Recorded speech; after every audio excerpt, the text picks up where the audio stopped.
오늘은 복음 노트를 위한 호세아 개관을 하도록 하겠습니다. 호세아, 우리가 지금 읽고 묵상하고 있습니다.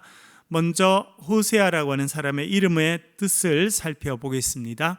이름의 뜻이 뭐라고 적혀져 있습니까? 구원. 그래서 그가 구원하신다, 이런 의미를 가지고 있습니다. 구원. 여러분, 하나님께서 예수 그리스도를 통해서 이루신 역사가 어떤 역사입니까? 구원의 역사입니다. 그리고 구약 성경에 나타나는 가장 중요한 두 가지 사건이 있는데, 하나는 출애굽 사건이고 그 다음은 바벨론 포로에서 귀환한 사건입니다. 이 두 사건 모두 구원의 사건입니다. 이스라엘 백성들 애굽에서 바로 왕 아래에서 죽음의 위기를 겪고 있었습니다. 이 애굽 땅은 영적으로 보면 인간의 죄된 상태를 의미한다, 그렇게 말할 수 있겠습니다. 하나님의 통치를 받지 못하고 바로라고 하는 애굽 왕의 통치를 받고 있습니다. 그래서 자유가 없고 종으로 살게 돼 있습니다. 열심히 살지만 삶이 너무 고달프고 힘들고 안타깝고, 그래서 살려달라고 울부짖을 수밖에 없는 것이 애굽에서의 이스라엘 백성이었습니다. 그 애굽에서의 이스라엘 백성은 죄된 인간의 모습을 가장 극적으로 보여주는 것입니다. 우리도 죄의 지배를 받으면 자유가 없습니다. 묶여 있습니다. 늘 답답합니다. 한숨 질 수밖에 없고, 누군가 나를 여기서 건져내 줬으면 좋겠다라고 생각할 수밖에 없는 것이 죄의 상태입니다. 또 우리가 올해 새 노래를 부르리라 그런 표를 가지고 있는데, 시편 40편 보면 다윗이 그렇게 말하죠. 내가 기가 막힐 웅덩이와 수렁에 빠졌었다. 그러나 하나님께서 나를 건져주셔서 나를 반석 위에 세워주셨다, 그렇게 표현합니다. 거기서 말하는 웅덩이, 수렁, 그런데 빠져있는 것이 죄된 인간의 모습이라 그렇게 말할 수 있겠습니다. 그것이 출애굽하기 전 애굽에 있었던 이스라엘 백성들의 상태였습니다. 그래서 하나님께서 모세를 보내셔서 그들을 애굽에서 건져주십니다. 출애굽해 주시는데, 그것이 구원의 사건입니다.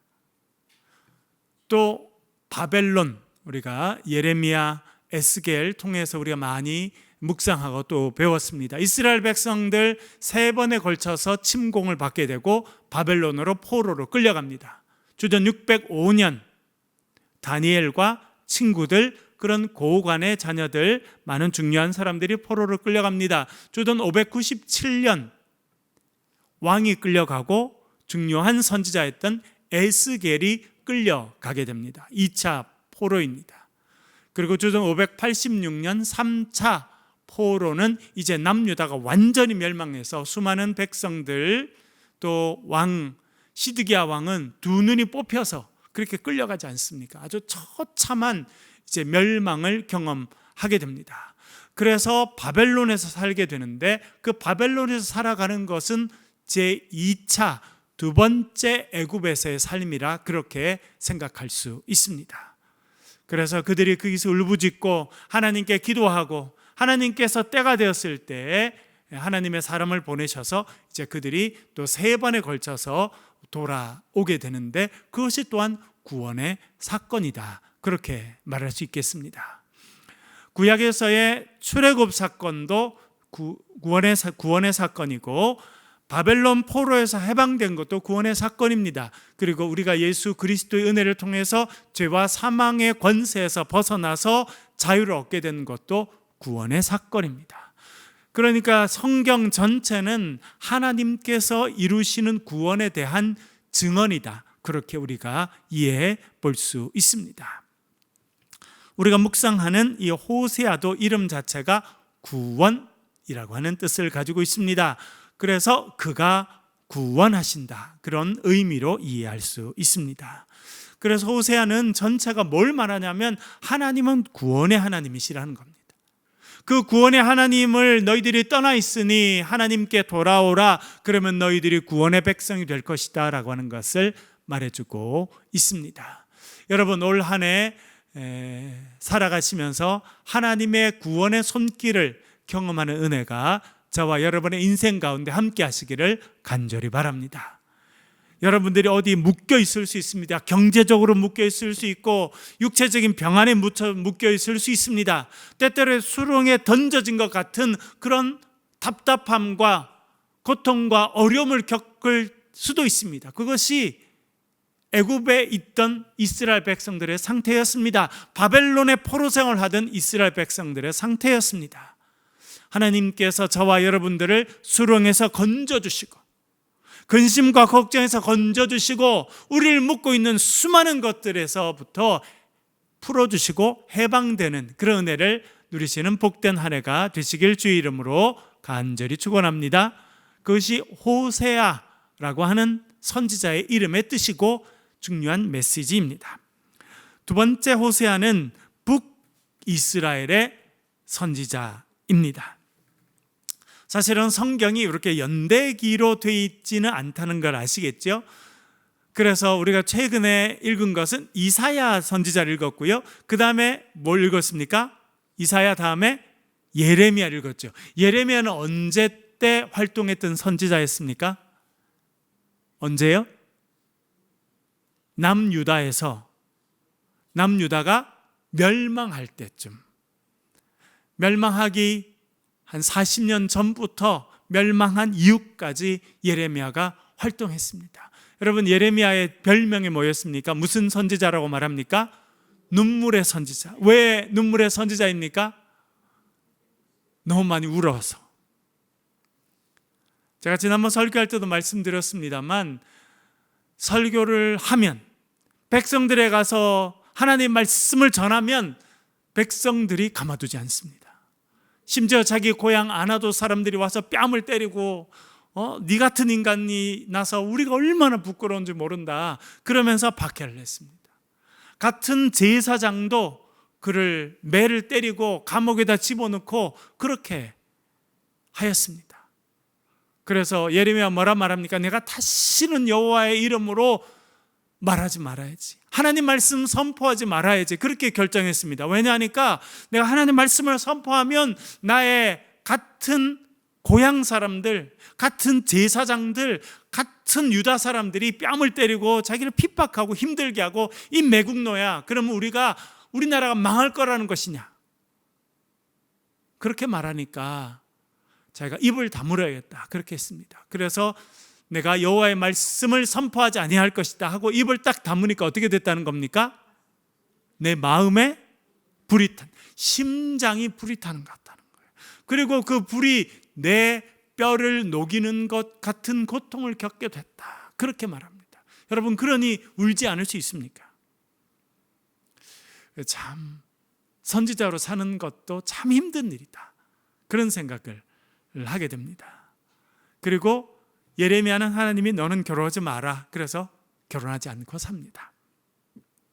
남유다가 망해가는 그때, 그리고 결국 1차 포로, 2차 포로, 3차 포로, 그 사람들이 처참하게 끌려가는 그때에 활동했던 사람이 예레미야입니다. 그 다음에 어떤 선지자가 또 나옵니까? 에스겔이 나오죠. 여러분, 에스겔은 어디서 활동했습니까? 에스겔은 바벨론에서 활동했습니다. 왜냐하면 2차 포로로 끌려갈 때 여호야김 왕이 끌려가죠. 그 왕이 끌려갈 때 제사장들도 끌려갔는데 그 중에 한 명이 에스겔이라고 하는 선지자입니다. 그래서 그는 에스겔은 남유다 사람이었지만 거기에 제사장이었지만 거기서는 제사장 역할만 했고 멀리 1300km나 끌려가서 바벨론에서 이제 선지자로, 예언자로 부름받게 됩니다. 그렇게 그가 끌려간 지 5년 만에 하나님의 말씀이 그에게 임하게 되고 그가 이제 하나님의 말씀을 듣고 유다 백성들에게 말씀을 전합니다. 그 유다 백성들은 자기 나라 남유다에 살고 있는 자들이 아니라 포로로 끌려가 있는, 바벨론의 포로로 끌려가 있는 자들에게 하나님의 말씀을 전하였습니다. 그러니까 지난번에 말씀드린 것처럼 예레미야와 에스겔은 시대적으로 같은 시대입니까? 다른 시대입니까? 같은 시대였습니다. 활동 장소만 예레미야는 남유다에서 활동했고 이 에스겔은 포로들이 살고 있었던 바벨론에서 활동했습니다. 그러나 시기는 같습니다.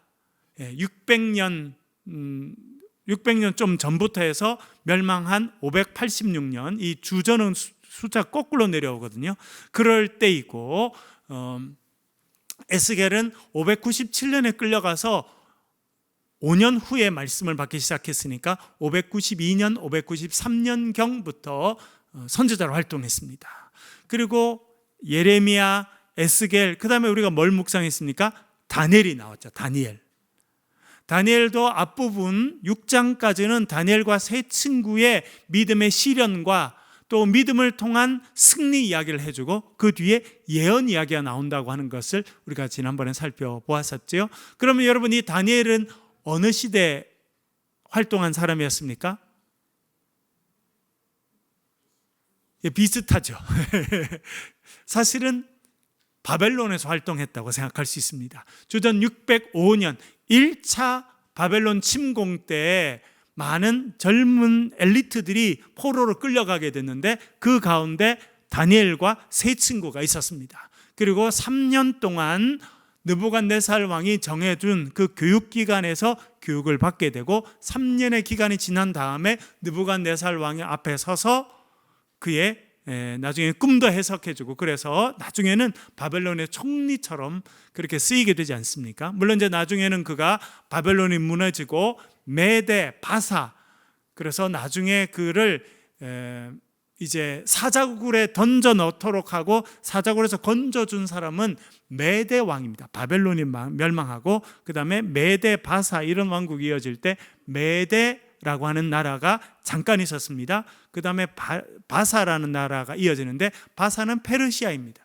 그러니까 메대라는 나라가 잠깐 있었지만 큰 영향력이 없었기 때문에 역사적으로는 바벨론 제국 다음에 페르시아 제국이라 말합니다만 잠깐 힘을 행사했던 그 메대의 왕이 다리오 왕이었고, 그 다리오 왕이 이제 다니엘을 사자굴에 던지게 하고 또 하룻밤 지나서는 자기가 직접 가서 다니엘을 사자굴에서 건져낸 사람은 이제 메대 왕 다리오였습니다. 그러니까 결국은 시대는 다 비슷합니다. 예레미야나 에스겔이나 그리고 다니엘이나 시대가 다 비슷한 시대입니다. 그러니까 주전 600년 이후로 해서 590년, 580년, 570년 그리고 그 뒤까지 이렇게 쭉 이어지는 시대라고 하는 것을 알게 됩니다. 그런데 우리가 묵상하고 있는 호세아는 시대를 앞으로 많이 거슬러 올라갑니다. 그래서 세 번째 보시면 여로보암 2세 주전 780년경에서 740년경에 활동했던 사람이었다, 그렇게 말씀드릴 수 있습니다. 그리고 북이스라엘에서 활동했습니다. 그 북이스라엘은 여러분 몇 년도에 멸망하게 됩니까? 주전 722년에 멸망하게 됩니다. 아수르라고 하는 나라에 멸망하게 됩니다. 그래서 세계사적으로도 보면 아수르 제국, 아시리아 제국이죠. 이제 세계사에서 아시리아라 말하고 성경에는 아수르라고 말하는데 아시리아 제국을 멸망시킨 것이 바벨론 제국이었습니다. 그리고 바벨론 제국을 멸망시킨 것이 페르시아 제국입니다. 그래서 결국 예레미야, 에스겔, 다니엘은 이 바벨론 왕국과 그리고 이어지는 페르시아 시대에 활동했다라고 하면 우리가 묵상하고 있는 이 호세아는 훨씬 그보다 최소한 150년 혹은 190년 이전에 있었던 아시리아, 아수르 나라가 왕성하게 있었을 때 그때 북이스라엘에서 활동했던 사람이라고 하는 것입니다. 그러니까 최근에 우리가 묵상했던 이 예레미야, 에스겔, 다니엘 이런 사람보다 최소 150년, 많게는 200년 가까이 먼저 활동한 사람이었다 라고 생각할 수 있습니다. 그래서 성경을 이렇게 편집할 때 역사 순대로 이렇게 한 것은 아닙니다. 이런 책들은 아마 따로따로 있었을 것 같고, 나중에 이제 학자들이 이 구약 성경이라고 하는 책을 쭉 이렇게 묶어내는데, 양이 많고 중요한 선지자들, 그러니까 이사야, 예레미야, 에스겔을 한꺼번에 묶고, 좀 더 이제 분량이 작고 역할이 좀 더 작았던 선지자들을 또 이렇게 한꺼번에 묶어서 이렇게 책을 편집했기 때문에 시대 순으로는 이제 호세아부터는 많이 거슬러 올라간 시대라고 하는 것을 이해할 필요가 있습니다. 그래서 북이스라엘에서 활동했던 선지자가 호세아입니다. 호세아서는 14장으로 되어 있는데요, 내용은 아주 두 부분으로 간략하게 나눌 수 있습니다. 1장부터 3장은 남편과 아내 이야기가 나옵니다. 이것은 하나님과 이스라엘 관계를 이야기하는 것이고요, 4장부터 14장까지는 심판과 구원에 대한 그런 예언이 나오고 있습니다. 여러분, 1장부터 3장 우리가 이미 묵상하였습니다만 호세아가 있죠. 호세아가 아내를 취하게 됩니다. 그 아내 이름이 무엇입니까? 고멜이라고 하는 사람입니다. 우리가 지금 반복적으로 보고 있는 것은 무엇이냐면, 예언자들, 선지자들은 하나님의 말씀을 직접 듣고 그 하나님의 말씀을 직접 전달하는 사람이었다. 우리 지난 시간에 이야기했습니다. 그런데 묵시서, 다니엘 7장부터 있는 이 묵시서는 특징이 뭐라 말씀드렸습니까? 하나님께서 직접 이야기하시지 않습니다. 하나님께서는 환상을 보여주십니다. 그래서 이 다니엘은 환상을 보게 되고 하나님께서 직접 해석해 주시는 것이 아니라 천사가 와서 해석해 줍니다. 그래서 그 유명한 가브리엘 천사가 나타나서 이제 다니엘에게 네가 환상을 보았는데 그것이 이런 내용이다, 저런 내용이다, 그런 이야기를 쭉 이렇게 풀어주는 걸 지난 시간에 살펴보았죠. 그래서 예언과 묵시가 그런 부분은 좀 다르다는 이야기를 했습니다. 이 호세아는 예언자입니다. 그러니까 예언자라고 하는 것은 누가 직접 호세아에게 말씀하신다는 것을 알게 됩니까? 하나님께서 호세아에게 직접 말씀하십니다.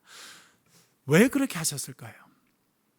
우리가 생각해 볼 필요가 있습니다. 하나님께서 이스라엘 백성들에게 직접 말씀하시면 되는데 왜 하필 호세아, 에스겔, 이사야 이런 사람을 선택하셔서 그들에게 말씀하시고 또 그들이 이스라엘 백성들, 유다 백성들, 북이스라엘 백성들에 가서 말을 전달합니다. 왜 그렇게 했겠습니까?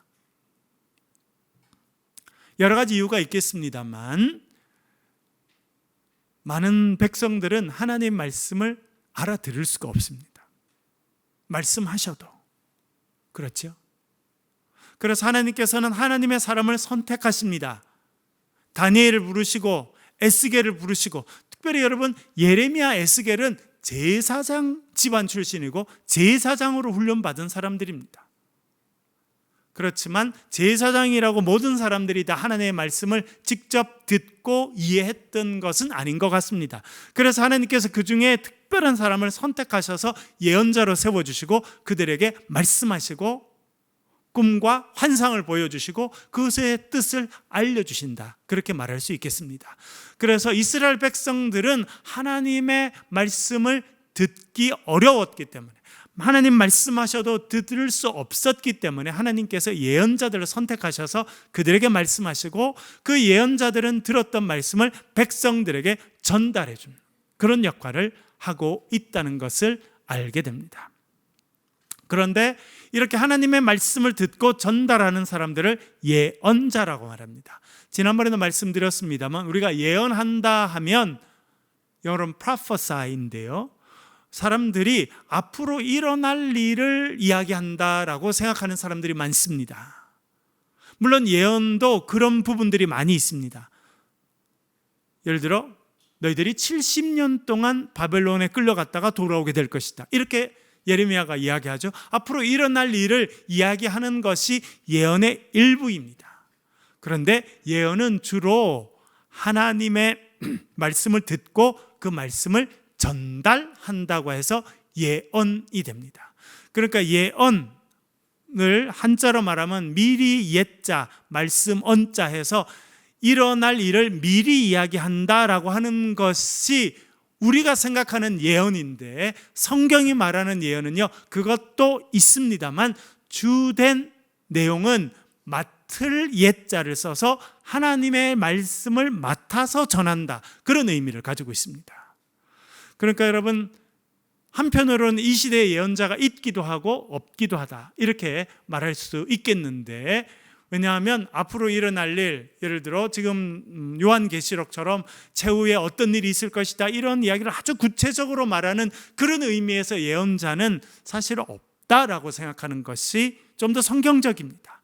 그러나 금방 말씀드린 것처럼 예언자를 하나님의 말씀을 듣고 하나님 말씀을 깨닫고 그것을 하나님의 백성에게 전하는 사람을 예언자라고 하면, 그런 의미에서는 예언자는 지금도 있다, 그렇게 말씀드릴 수 있겠습니다. 무슨 말씀인지 여러분 이해되시죠?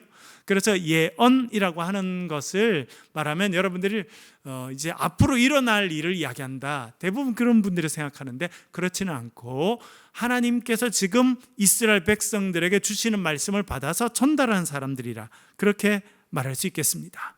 그런데 예언자들이 예언을 전달하는 방식은 크게 두 가지죠. 첫 번째는 뭡니까? 말로 전달합니다. 백성들을 불러놓고 말로 전달합니다. 하나님께서 나에게 이렇게 말씀하셨다, 하나님께서 너희들에게 회개하라 말씀하신다, 말로 전달합니다. 두 번째 방법이 있습니다. 그것은 무엇입니까? 온몸으로, 몸으로. 그렇죠 여러분? 이사야도 보니까 벗은 몸으로 다니면서 말씀을 전했습니다. 그러니까 말로만 전하는 것이 아니라 어떤 행위를 통해서 보여주는 것입니다. 예레미야는 보니까 뭘 목에 걸고 다녔다는 겁니까? 멍에. 여러분 옛날에 소가 이렇게 밥 갈 때 멍에 매는 거 있죠? 그런 멍에를 메고 다녔다는 겁니다. 그러면서 하나님 말씀하시기를 너희들이 이런 멍에, 바벨론 왕의 멍에를 메고 지내라, 그래야 너희들이 그 일정 시간이 지나면 멍에를 벗게 되고 구원을 받게 될 것이다. 그래서 사람들이 잘 못 알아들으니까, 그 당시 대부분의 사람들은 문맹이었습니다. 글자를 알지 못했습니다. 그리고 교육을 받은 적이 없었기 때문에 잘 알아들을 수 없어서 이 예언자들은 그런 상징적인 행위를 했던 것입니다. 여러분 여기 유럽에 가보면 많은 교회들과 특별히 오래된 성당에 가보면 성당 벽이 뭐로 돼 있습니까? 스테인드 글라스로 돼 있는 데가 많고요, 안 그러면 그림으로 돼 있는 데가 많습니다. 여러분 뭐 로마라든지 이런 데 가면 바티칸 대성당, 뭐 엄청난 성당에 가면요, 그림이에요, 그림. 왜?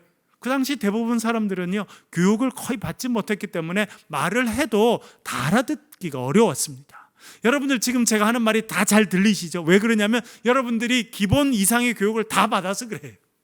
교육을 전혀 받지 못하면 잘 듣지만 알아듣고 이해하지 못합니다. 그래서 이 중세는 그런 많은 사람들에게 하나님의 말씀, 성경의 메시지를 전달하기 위해서 그림을 그리고 조각을 만들고 그렇게 해서 메시지를 전달하도록 했던 그런 부분도 참 많이 있습니다. 에스겔은 보니까 온몸을 다 묶었어요. 그리고 왼쪽으로 누워있죠. 며칠 누워있습니까? 390일. 오른쪽으로 며칠 누워 있습니까? 40일. 390 더하기 40 하면 며칠 됩니까? 430일. 애굽에서 이스라엘 백성들이 430년 동안 종살이 했었는데, 이제 바벨론에서도 그 두 번째 출애굽 사건이 일어날 것이라고 하는 것을 상징적으로 보여주는 것이, 에스겔이 온몸을 묶고 왼쪽으로 390일 누워있고 오른쪽으로 40일 누워있어서 430일 동안 묶여있는 그런 모습을 보여준 것입니다. 그러니까 여러분, 예언자들은 말씀, 입술의 말로 하나님의 뜻을 전달하기도 했지만 그들의 삶을 통해서, 행동을 통해서도 보여줬습니다. 또 대표적인 사람이 호세아입니다.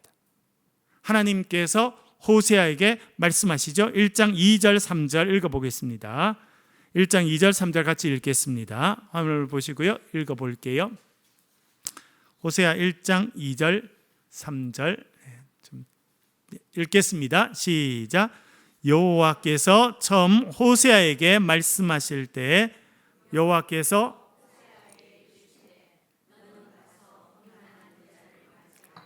음란한 자식들을 낳으라. 이 나라가 여호와를 떠나 크게 음란함이니라 하시니, 이에 그가 가서 디블라임의 딸 고멜을 맞이하였더니 고멜이 임신하여 아들을 낳음에. 아멘. 하나님께서 호세아에게는 호세아의 삶을 통해서 메시지를 전달하라는 것입니다. 그래서 네가 사랑하는 사람이 아니라 어떤 여인을 만나라고요? 음란한 여인, 아마 돈을 받고 몸을 파는 일을 했던 여인이라고 생각됩니다. 그 사람을 만나라. 참 선지자로 사는 거 힘듭니다. 예레미야는 결혼하고 싶은데 하나님이 결혼하지 마. 왜? 이스라엘 백성들이 힘들고 어려울 거고 가족들이 끌려갈 것이기 때문에. 에스겔은 또 어떻게 됩니까? 하나님께서 그의 아내를 죽게 만드십니다. 에스겔 읽어보셨죠? 그런 내용 안 나오던가요? 제가 읽는 성경에 나오던데. 그래서 제 아내가 갑자기 흥분해가지고, 아니 왜 아내가 이렇게 죽는 그런 메시지가 가야 되냐고 이렇게 갑자기 흥분해서 저한테 이야기를 하던데, 참 이야기가 어렵습니다. 사랑하는 사람을 잃는 그런 고통을 에스겔이 겪게 합니다. 그런데 이제 호세아에 와서는 뭐라 말합니까? 원하지 않는, 나를 사랑하지도 않고 딴 남자애가 마음이 많은 그 음란한 여인을 만나라는 거예요. 결혼을 하고 음란한 자식을 낳으라. 여러분 얼마나 힘든 일이었을까 생각하게 됩니다. 그것이 메시지였습니다. 이 북이스라엘 백성들이 음란하게 바알을 섬기고 음란하게 우상을 섬기고 있는데, 너가 가서 말로 그것을 전할 뿐만 아니라 너의 삶을 통해서 보여주라, 그렇게 이야기하였습니다. 그래서 아이를 셋 낳게 됩니다. 그래서 자녀들 이름이 나오죠. 첫째는 아들이었습니다. 이름이 이스르엘이었습니다. 이스르엘은 사실은 이스라엘 북동쪽에 있는 평야의 이름이 이스라엘입니다. 그래서 이스라엘이라는 평야가 있는데 그곳의 이름을 따서 아이 이름을 붙이라는 겁니다. 어떤 의미가 있었냐면 열왕기상 21장 15절 보겠습니다. 열왕기상 21장 15절 같이 읽겠습니다. 시작. 이세벨이 나봇을 돌에 맞아 죽었다 함을 듣고 이세벨이 아합에게 이르되, 나봇이 돈으로 바꾸어 주기를 싫어하던 나봇의 포도원을 차지하소서. 나봇이 살아있지 아니하고 죽었나이다. 아멘. 여러분 이 이야기는 잘 아시죠? 이세벨 어느 공주였습니까? 저기 시돈이라고 하는, 이스라엘 북쪽에 있던 시돈이라고 하는 그 왕의 딸이었습니다. 공주였습니다. 아버지 이름이 엣바알이었어요. 바알을 얼마나 많이 섬겼는데 자기 이름이 결국 엣바알인데 그 엣바알의 딸이 이세벨입니다. 이 아합은 북왕조, 북이스라엘을 가장 강력하게 만든 왕 중에 한 명이 아합입니다. 그러니까 여러분 남유다에서도 솔로몬이 아주 강력한 나라를 만들게 되죠. 그때 뭘 많이 하던가요? 어떤 사람을 아내로 맞아들여요? 주변에 있는 나라의 공주들을 전부 다 자기 아내로 다 해서 연합을 해서 전쟁이 일어나지 않도록 하고 그것이 나라를 부강하게 만드는 아주 중요한 외교적인 정책이었습니다. 아합도 마찬가지였어요. 그 북쪽에 있는 시돈이라고 하는, 두로와 시돈에 더 가까운 지역인데 거기에 공주를 데리고 와서 그 북쪽에 강력한, 작지만 무역을 통해서 엄청나게 큰 부를 이루고 있었던 그 나라 공주를 데리고 와서 나라를 부강하게 만들어야겠다 생각하고 데리고 옵니다. 그래서 사실은 구약 성경에서는 아합을 부정적으로 표현합니다만 역사적으로 보면 아합은요, 북이스라엘이 경제적으로 가장 부강한 나라가 되도록 한 왕 중에 하나였습니다. 그런데 문제는 경제적으로는 부강해졌습니다만 이 이세벨이 오면서 어떤 신앙을 갖고 왔습니까? 물론 그전에도 바알 아세라 신앙이 있었습니다만 이 이세벨은 바알 아세라 전도사였어요. 다니면서 이걸 착 전하게 되죠. 그런데 여러분 호세아를 통해서 우리가 배우게 됩니다만 이세벨도 그래요.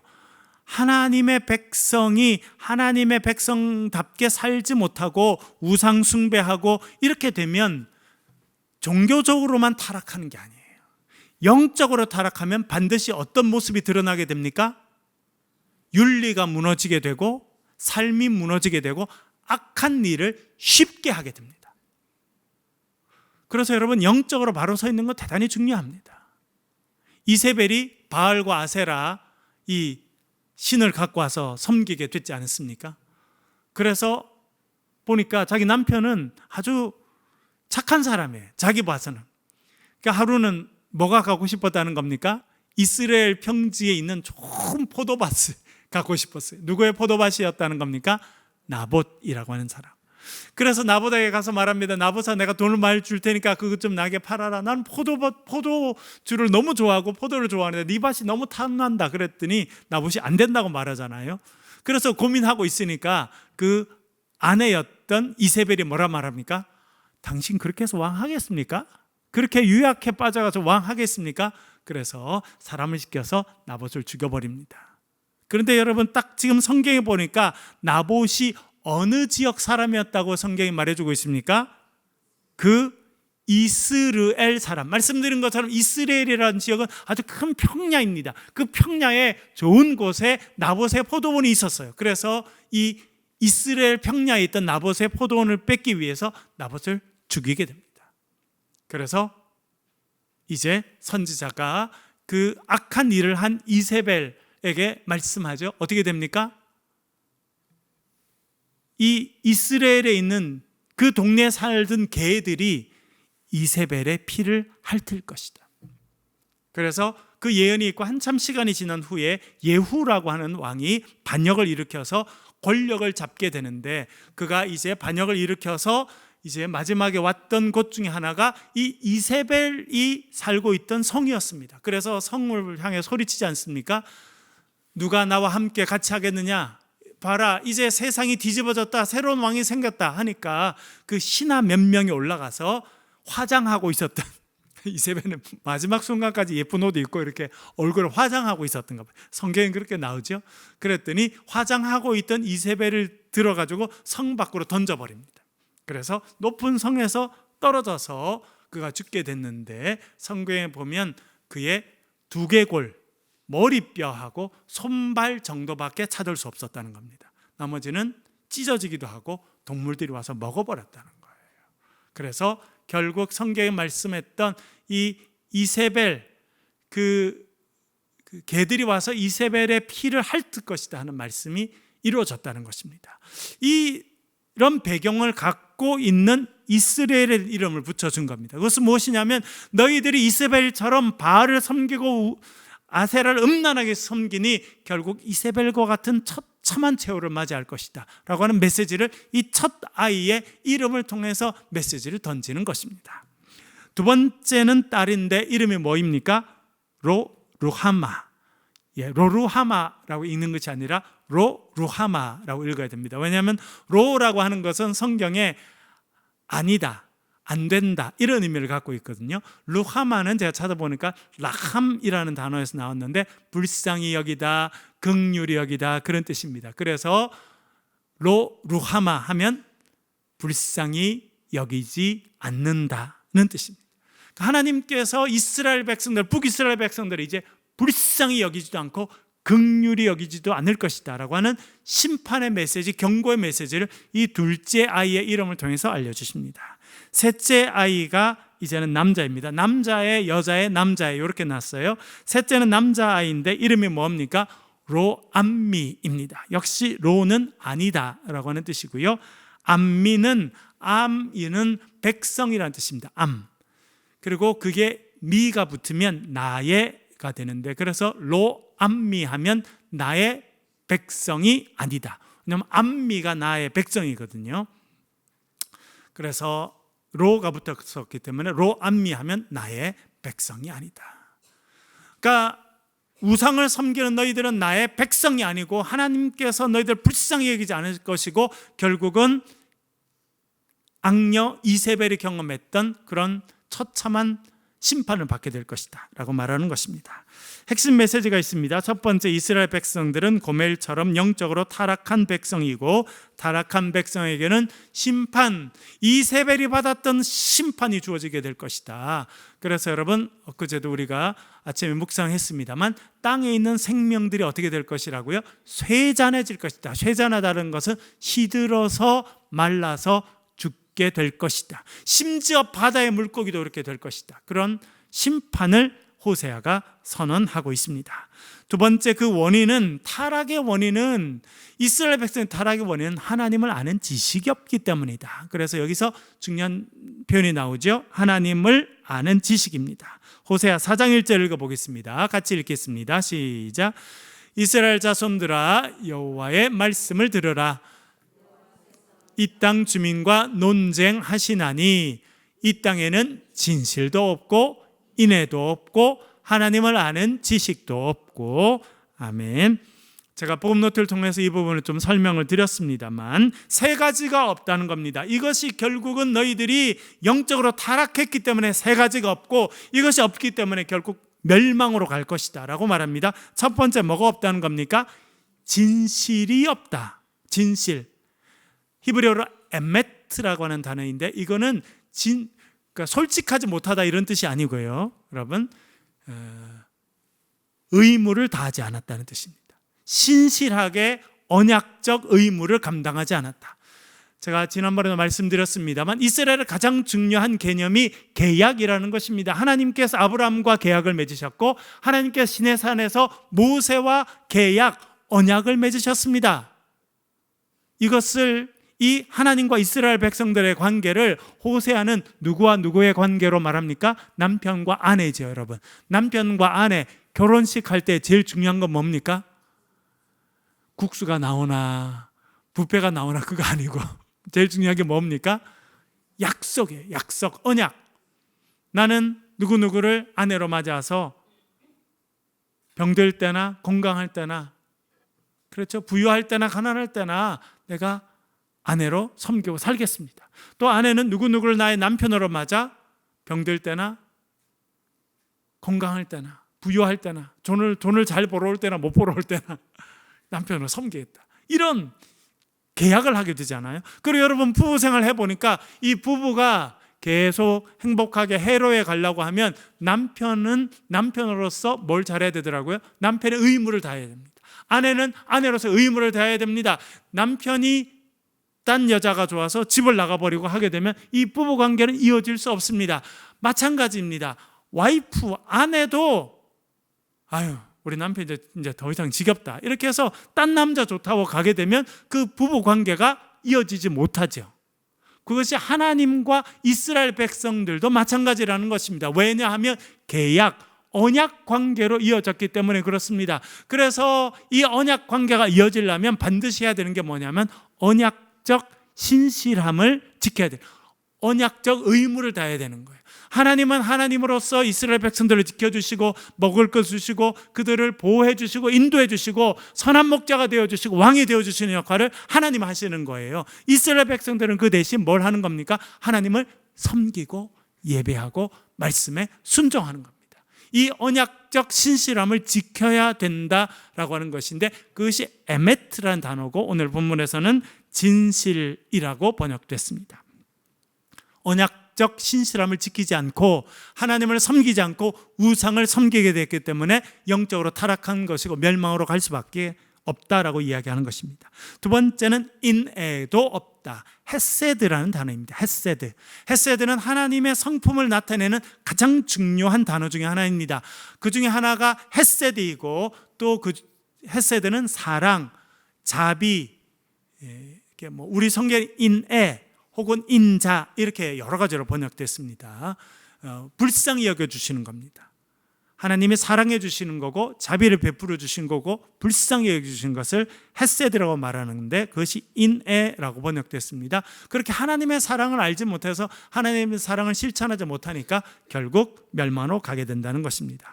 이 두 가지를 합친 것이 하나님을 아는 지식입니다. 결국은 하나님이 누구신지 알지 못하기 때문에 하나님을 섬기지 않고 하나님을 섬기지 않기 때문에 영적으로 타락하게 돼 있고 결국 그래서 멸망에 이를 것이다 이야기하고 있습니다. 그래서 회복에 이르는 길은 하나님께로 돌아가는 길이고 하나님을 아는 길입니다. 이 두 가지는 연결되어 있는데요. 6장 1절을 읽어보겠습니다. 호세아 6장 1절 같이 읽겠습니다. 시작. 오라 우리가 여호와께로 돌아가자. 여호와께서 우리를 찢으셨으나 도로 낫게 하실 것이요 우리를 찢었으나 싸매어 주실 것임이라. 아멘. 여호와께 돌아가자. 그런 찬양도 있죠. 이게 호세아 6장 1절입니다. 핵심 메시지는 하나님께 돌아가자는 거예요. 돌아간다라고 하는 것은 히브리어로 슈브라고 하는 단어인데 슈브. 말씀 지난번에도 제가 설명드렸죠. 슈브는 뭐냐면 운전해서 쭉 앞으로 가다가 유턴하는 거예요. 그게 슈브입니다. 돌아간다는 겁니다. 세상을 향해 달려가다가 그 방향을 바꿔서 하나님께 돌아가는 거예요. 내 욕심을 추구하며 살아가던 삶에서 방향을 바꿔서 하나님의 뜻을 추구하며 살아가는 것, 그것이 하나님께 돌아가는 것이고 우리가 흔히 쓰는 단어로는 회개하는 것입니다. 그래서 슈브는 돌아간다는 의미도 갖고 있고 회개한다는 의미를 갖고 있는 단어입니다. 그러니까 여호와께 돌아가자라고 하는 것은 무슨 의미입니까? 회개하라는 거예요. 너희들이 하나님을 버리고 우상을 섬기고 너희들 욕심을 따라 살던 그 삶을 회개하고 하나님께로 향해라. 그래야 살 것이다 라고 말하고 있습니다. 네 번째는 구원의 길은 여호와를 아는 것이다. 그렇게 말하고 있는데요. 6장 3절을 읽어보겠습니다. 같이 읽겠습니다. 시작. 그러므로 우리가 여호와를 알자. 힘써 여호와를 알자. 그의 나타나시면 비와 같이 땅을 적시는 늦은 비와 같이 우리에게 임하시리라 하니라. 아멘. 그러니까 하나님께 돌아가서 뭘 하자는 겁니까? 하나님을 알아야 된다는 거예요. 오늘 아침에도 이 본문 묵상하면서 말씀드렸습니다만 알다라고 하는 단어는 히브리어로 야다라고 하는 단어입니다. 야다. 그는 머리로 지식으로 교과서로 배우는 그런 아는 것이 아닙니다. 제가 비유로 말씀을 드렸습니다만 제가 장신대에 있을 때 아프리카에서 온 친구 유학생들이 있었어요. 그러니까 아프리카에서는 교회 엄청 중요한 지도자들이 이제 세계교회협의회나 세계선교단체에서 장학금을 받고 유학을 오는데 그 장신대에서 온 분들도 있었어요. 그래서 제가 몇 분하고는 되게 친하게 지냈는데 만나니까 한국 와서 뭐가 좋으냐니까 한국이 너무너무 발전돼 있잖아요. 그래서 한국에 기대하는 게 뭐냐니까 한 번은 자기는 평생 눈을 본 적이 없다는 거예요. 왜? 아프리카 눈이 안 내리니까. 킬리만자로 이런 데 높은 산에는 눈이 있지만 대부분은 더우니까. 그래서 기말고사 12월 기말고사 볼 때쯤 보통 이제 서울에는 첫눈이 내리거든요. 첫눈이 내리는 날 그 목사님을 만나게 됐어요. 그랬더니 이분이 밖으로 막 뛰어다니고 있는 거예요. 왜냐하니까 자기 평생 처음으로 눈을 직접 보게 됐다는 거예요. 그래서 그 추운 날 나와가 옷을 이렇게 껴입고 나오고 막 입을 벌려서 눈을 받아 먹고 그렇게 하시더라고요. 그러니까 책에서 눈에 대해서 배운 거죠. 이번 아프리카 있을 때. 근데 한국에 와서 눈을 직접 보고 피부로 느껴보고 손으로 만져보고 입으로 먹어보고 이게 눈이구나 하는 걸 알게 된 거예요. 그것을 야다라고 말한다는 거예요. 그러니까 머리로 아는 것을 하나님은 안다라고 말하지 않습니다. 내 삶에서 온몸으로 내 인생 가운데서 나를 기가 막힐 웅덩이에서 수렁에서 건져주셔서 나를 반석 위에 세워주신 그 하나님을 경험한 것이 알게 된다는 거예요. 그렇게 하나님을 알자. 그래야 우리가 살게 된다. 하나님을 알고 보면 그 하나님은 어떤 분이라는 겁니까? 심판하시는 분이 아니고 우리를 구원하시는 분이라는 거예요. 그래서 호세아는 처음에 말씀드린 것처럼 그가 구원하신다, 그런 의미를 갖고 있습니다. 구원이라는 의미를 갖고 있습니다. 하나님께 돌아가고 하나님을 알게 되고 그분을 경험하게 되면 그분의 구원의 역사를 체험하는 하나님의 백성이 될 것이다. 그렇게 살아가라, 이렇게 호세아가 말해주고 있는 것입니다.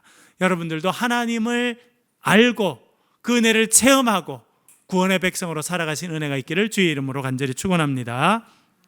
우리 한번 기도하겠습니다. 우리 주신 말씀을 가지고 소리를 내서 통성으로 같이 한번 기도하겠습니다. 하나님, 제가 주님을 알길 원합니다. 머리로 아는 것이 아니라 내 삶에 찾아오셔서 구원의 은혜를 베풀어 주시고 나를 치료하시고 회복시켜 주시고 만져주시고 나를 하나님의 백성으로 만들어 주시는 그 은혜를 체험하며 살아가는 주의 백성들 되게 하여 주시옵소서. 기도 제목 가지고 통성으로 소리를 내서 같이 한번 기도하겠습니다. 기도하십시다. 아버지 하나님,